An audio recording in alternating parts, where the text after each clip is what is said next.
В эфире Якутия-24, такой футбол, и Власий Сергеев, мы говорим только о футболе. После двухдневного перерыва чемпионат мира возвращается четвертьфинальными двумя встречами, в рамках которых южноамериканские команды будут соперничать с европейскими. Уругвай встретится с Францией, а Бельгия помирится силами с Бразилией. Грядущие матчи мы обсудим с экспертами и аналитиками, игроком мини-футбольного клуба «Алмаз Алроса» Афанасием Федоровым и игроком футбольного клуба «Джокер» Евгением Новиковым. Здравствуйте. Здравствуйте. Ну что ж, у нас программа игрового дня будет открыта встречей Франция-Уругвай. Как мы помним, уругвайцы в 1/8 финала смогли пройти Португалию во главе с Криштиану Роналду. А что касается французов, они выбили из турнира Аргентину с Лионелем Месси. То есть они лишили многих любителей футбола противостояния, в четвертьфинале двух ведущих игроков современного футбола, Роналду и Месси. Кому даете предпочтение в этом матче?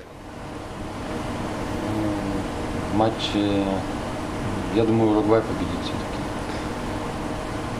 Потому что даже несмотря на отсутствие, возможно, Эдинсона Кавани, возможно, он выйдет на замену.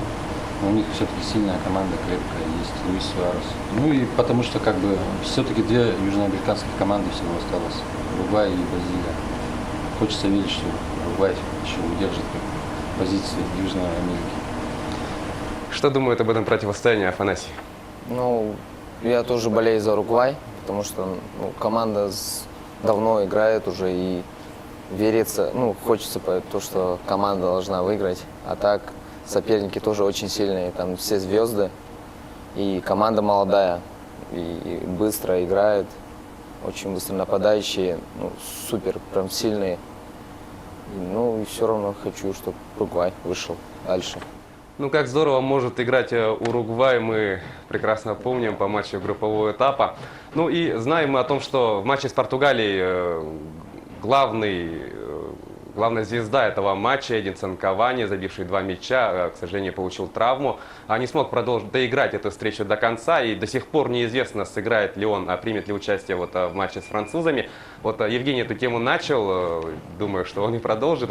Отсутствие Кавани, если он все-таки не выйдет на поле, многим ли это скажется на игре команды Уругвая? Видимо, креативить больше придется, то есть завершать придется Суаресу. До этого он больше, сначала у него не получалась игра, потом он начал больше играть на Кавани. Кавани был на острие, а Суарес раздавал пасы, начинал. А сейчас, видимо, ему самому придется играть на того, кто выйдет на замене. Но от этого игра немножко потеряет, скорее всего. Но все-таки это крепкая команда, думаю, зацепится. Посмотрим.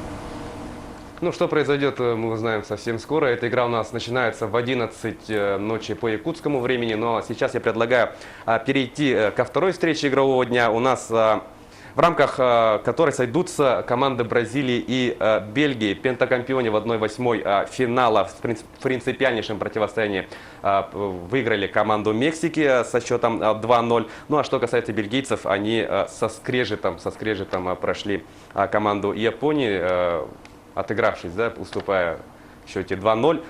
На кого ставите в этой встрече? Я думаю, может, бразильцы начали набирать обороты, уже их может не остановить.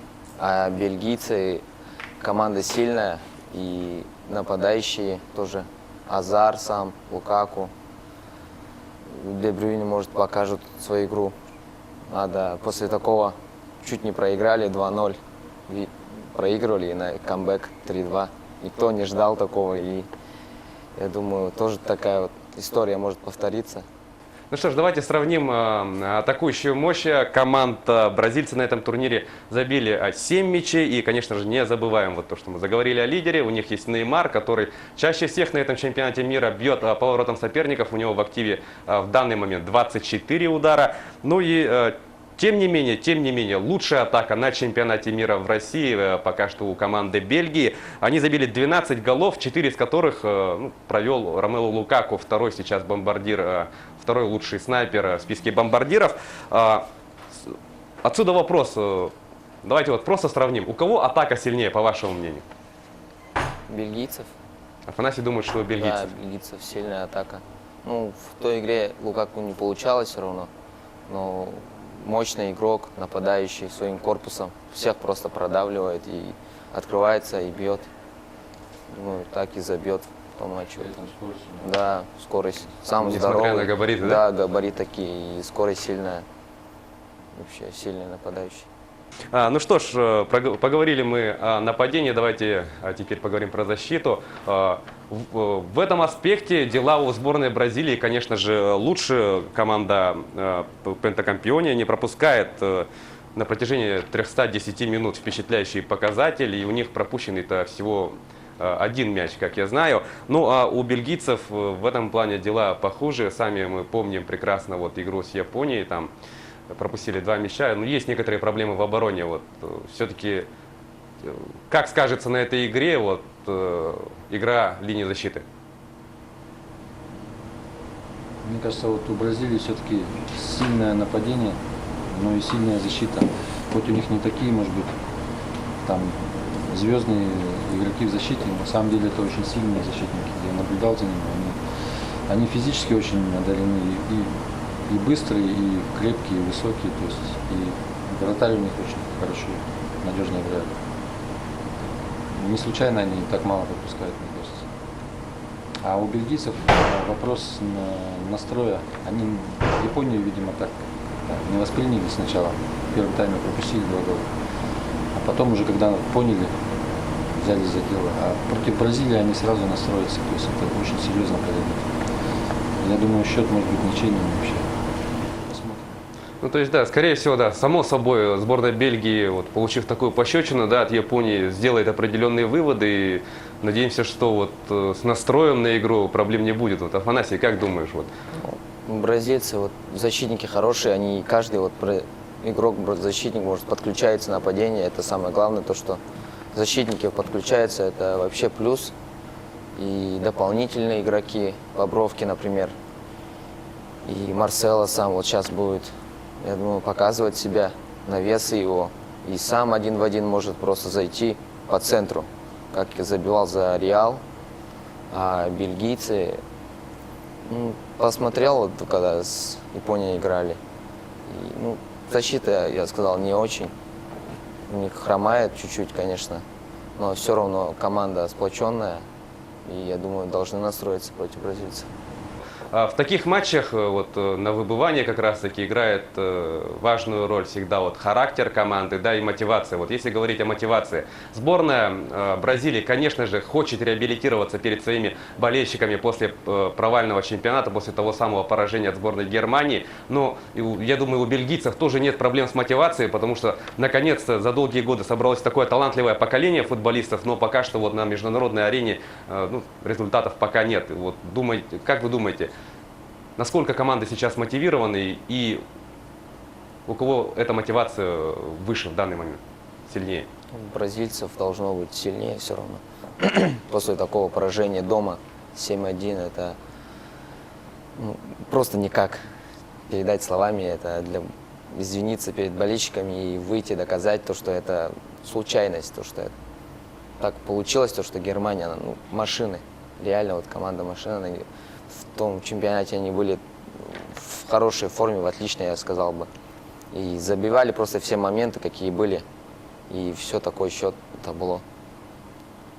Да, давайте вот сделаем прогнозы. Да, вот прошлись мы по этим 2 играм, начнем, по хронологии, да. Франция-Уругвай в 11 у нас начинается. Что будет в этом матче? Может, Афанасий предположит, с каким исходом закончится? Мне кажется, счетом? Франция, если забьет, например, свои головы в начале первого тайма, например, то будет сложно, например, поймают кураж, и как в той матче, например, Мбаппе сам, такой быстрый, просто на ногах. И Уругвай, если в защите хорошо будет, то, например, я думаю, в конце матча, 78-я минута, например, такого матча, если выдержит, например, то забьют свой гол, я думаю, ничейный счет где-то. И дополнительное время, например, ждем.